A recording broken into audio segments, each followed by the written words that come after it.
Dragon Ball is one of the most well-known manga and anime series of all time. A once story about a grand adventure to collect 7 mystical orbs, then turned to jacked up musclemen and aliens, battling other musclemen, aliens, and now gods. The series revolutionized how most battle manga gets made today, and some of your favorite shonen series most likely wouldn't be the way they are without it. And let's not forget to mention the countless homages the series has garnered for itself throughout the years. I mean, it's hard to go through your lifetime and not see somebody try and imitate one of these characters. Call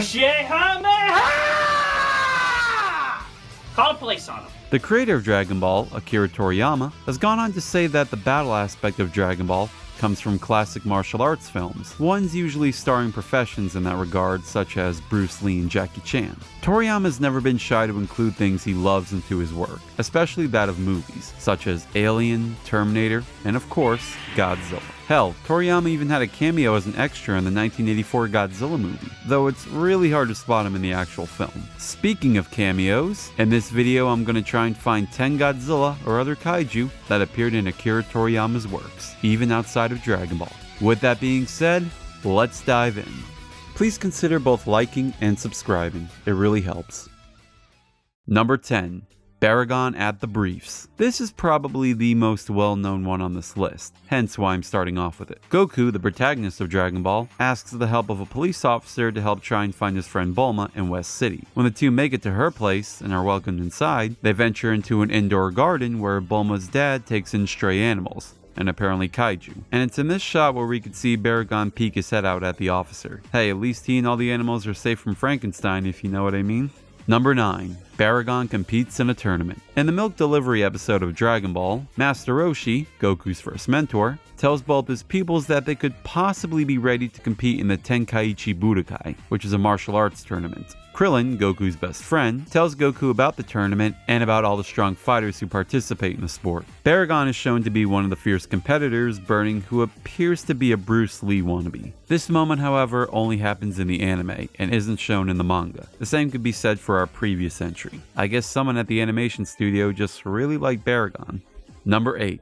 Baragon and others, chill out. Okay, I promise this will be the last Baragon sighting. This time we venture into the world of Dr. Slump, Toriyama's other successful manga series before Dragon Ball. Godzilla and other kaiju characters often appear in this series more so than they do in Dragon Ball. In a particular episode we're looking at here, Godzilla, Gamera, and Ultraman are just chilling out getting ready to watch a race in progress, while somewhere else, Baragon is just relaxing in a hole he dug. And unlike our first two entries, this scene actually does show up in the original manga.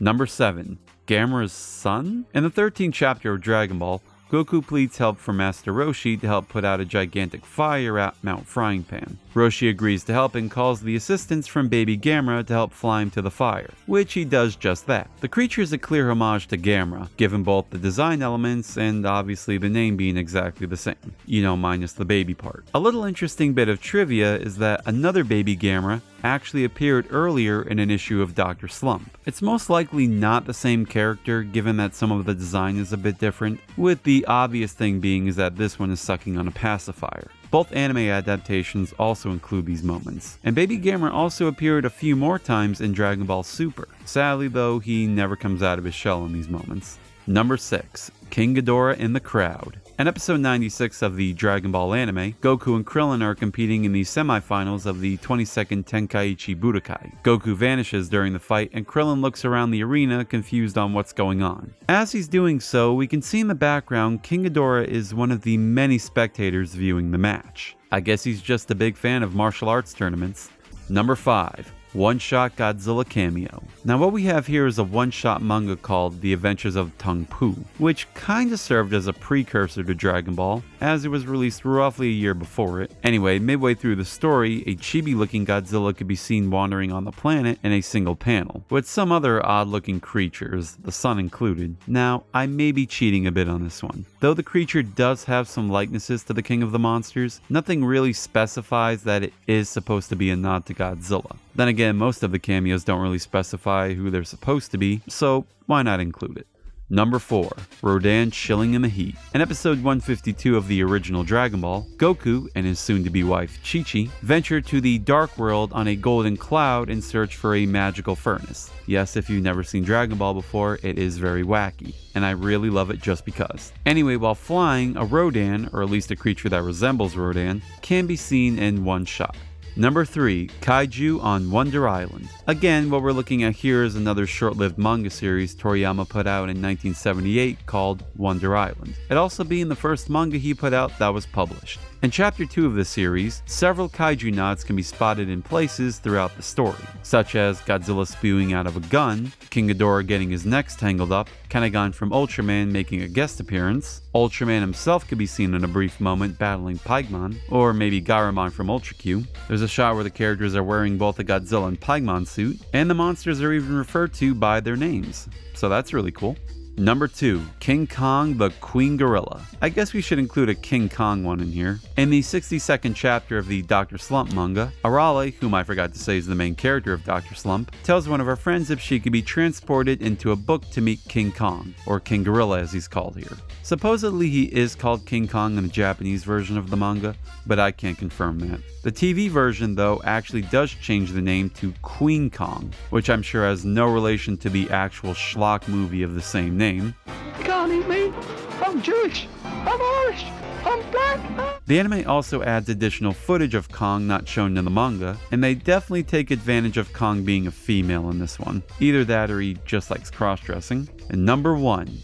Giant Monsters All-Out Party. The biggest love letter that Toriyama ever made to the kaiju genre has to be from Dr. Slump. Both an entire chapter from the manga and its anime counterpart dedicate a story that pays homage to both Godzilla and other kaiju. The plot of the tale revolves around a man who goes by the name of Dr. Monster, who simply wants to create his own kaiju kingdom with monsters like Godzilla, Gamera, and many others. He lives in an estate called King Ghidorah Mansion. He surrounds himself with many kaiju figures, such as Godzilla, Gamera, Gyaos, Ghidorah, Mothra, and Baltan. A Kamen Rider show and household appears in one moment. Ultraman transitions a night-to-day scene.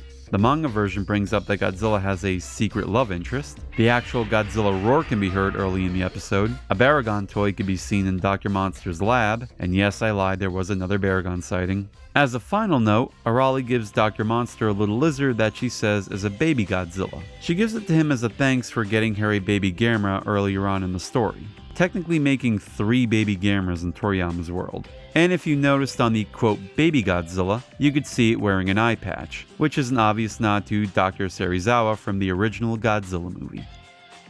And that was 10 times famous kaiju made appearances in Akira Toriyama's work. Were there any favorite moments you liked in this one? Or were there any bits that I may have missed that you know of? If so, let me know in the comments below. I'd love to hear them. With that all said, I thank you all for watching till the end here, and I'll see you next time. It's Dragon Ball Z! Now there are over 100 of your favorite Dragon Ball Z minifigures for you to collect. And look! There are even supersized Dragon Ball Z action figures with movable arms and legs for realistic battle action. It's a fight to the finish. Dragon Ball Z action figures, each sold separately from Irwin.